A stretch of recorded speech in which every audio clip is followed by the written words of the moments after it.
Triangles joint గా ఇచ్చాడు. 1 2 3 4 5 కాబట్టి వాటిని యాడ్ చేసుకోవాలి. 1 + 2 + 3 + 4 + 5 ఎంత అవుతుంది? 15. ఇటువైపు కూడా అంతే ఉంది కదా, ఇటు కూడా 15.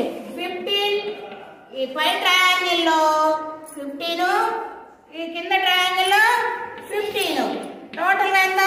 30. ఈ ట్రయాంగిల్ లో 30 ట్రయాంగిల్స్ ఉన్నాయి. అలాగే ఇక్కడ చూద్దాం చూడండి. 1 2 3 4 4 ఉన్నాయి కాబట్టి 10. ఇటు కూడా 1 2 3 4 ఇటు ఒక 10. 10 + 10 20.